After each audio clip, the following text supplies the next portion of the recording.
Puji Tuhan, Bapak Ibu Saudara kekasih dalam Tuhan Yesus Kristus, kita jumpa lagi pagi hari ini dengan suara pastoral, dan saya percaya lewat renungan singkat yang kita akan dengar pagi ini boleh menguatkan kita. Dan mari kita gunakan waktu yang ada sejenak ini untuk kita boleh merenung firman. Karena firman Tuhan adalah firman yang selalu meneguhkan, menguatkan, dan memberikan inspirasi, memberikan motivasi, memberikan kekuatan dalam kehidupan kita, terlebih khusus dalam menghadapi situasi saat ini. Nah, saudara kekasih dalam Tuhan, pagi hari ini saya akan berbicara tema firman Tuhan, jauhkan dendam, pembalasan milik Tuhan. Saudara kekasih dalam Tuhan, di dalam kitab Yeremia pasal yang ke-20 ayatnya yang ke-12 dikatakan, ya Tuhan semesta alam yang menguji orang benar, yang melihat batin dan hati, biarlah aku melihat pembalasan-Mu terhadap mereka, sebab kepadamu-lah kuserahkan perkaraku. Saudara kekasih dalam Tuhan, ketika kita berbicara kata memaafkan adalah perbuatan yang mulia, namun paling sukar untuk kita lakukan. Apalagi luka yang membekas, sulit rasanya melupakan. Semakin susah melupakan, pasti semakin sulit memaafkan. Mengingat luka menjadi seseorang sulit memaafkan jika perlu membalaskannya. Namun, coba saudara-saudara kekasih dalam Tuhan, kita renungkan dan kita pikir dulu secara matang. Apa jadinya jika dendam dibalas dengan dendam? Manusia akan ketakutan, memasuki perselisihan yang tiada henti, saling memusuhi, dan bisa sampai saling melenyapkan saudara. Alkitab mengingatkan membalas kejahatan dengan kejahatan adalah buah dosa. Kita bisa lihat dalam Kejadian 3 ayat 15 bagian B. Keturunannya akan meremukkan kepalamu dan engkau akan meremukkan tumitnya. Syukur di dalam Injil kita menemukan ajaran kasih dan pengampunan Yesus menjadi jalan pendamaian. Di dalam pengorbanan Yesus Kristus, kita mengingat pengampunan. Tuhan tak mengingat pelanggaran manusia, namun oleh kasih-Nya kita memperoleh anugerah. Pengorbanan Tuhan Yesus Kristus yang rela mati menghapuskan segala dosa dan menaburkan ajaran kasih dan saling mengampuni. Saudara, bagaimana pengorbanan Kristus menjadi teladan bagi setiap orang yang percaya untuk mengampuni dan memaafkan. Alkitab merupakan salah satu sumber nilai melawan dendam dan kejahatan. Itu dilakukan Yesus dalam keadaan disakiti, saudara. Yesus berdoa, dan doanya adalah, ya Bapa, ampunilah mereka, sebab mereka tidak tahu apa yang mereka perbuat.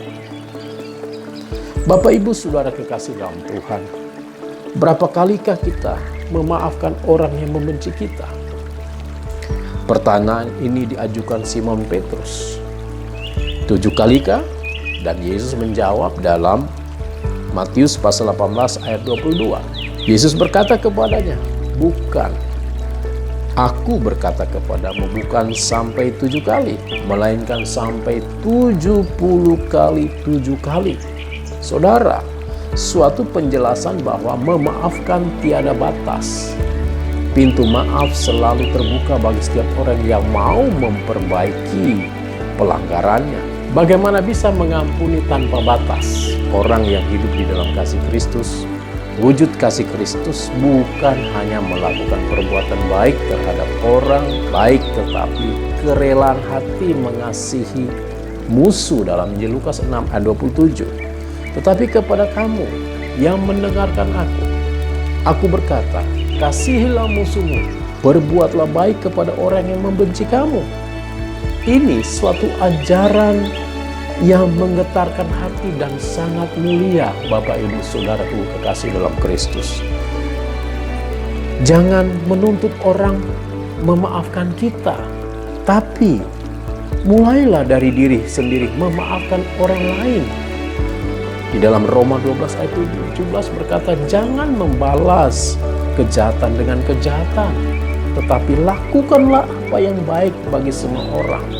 Saudaraku yang kekasih dalam Tuhan Yesus Kristus, renungan pagi hari ini memberikan suatu pengajaran yang sangat bermakna dan jujur. Mungkin akan sulit dilakukan, saudara. Sekalipun sulit, bukan berarti tidak bisa. Jangan balaskan kejahatan dengan kejahatan, tetapi serahkanlah kepada Tuhan atas apa yang kita alami, apa yang saudara alami. Pembalasan itu adalah milik Allah, saudara. Dalam kitab Ulangan pasal 32 ayat 35. Dan Tuhan Maha Adil dan memberikan hukuman yang adil bagi setiap orang menurut perbuatannya. Tuhan bukan hanya menimbang perkara menurut apa yang tampak di permukaan luar, saudara, tetapi Tuhan menguji batin.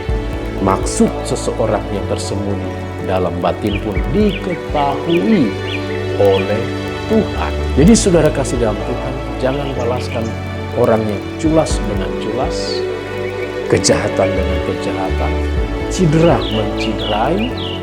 Mari lipatlah tanganmu dan berdoa kepada Tuhan. Serahkan segala perkara ini, dihadapi kepada Tuhan.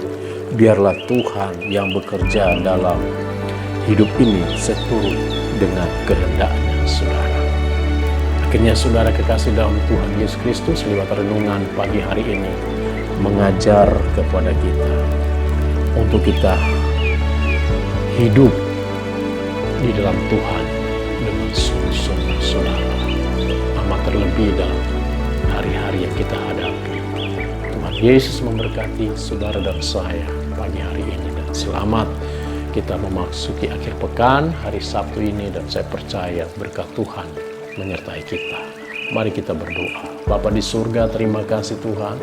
Pagi hari ini kami boleh merenungkan kebenaran firman-Mu ya Bapa, yang mengajar kepada kami untuk kami menjauhkan dendam, karena pembalasan itu adalah milik Tuhan.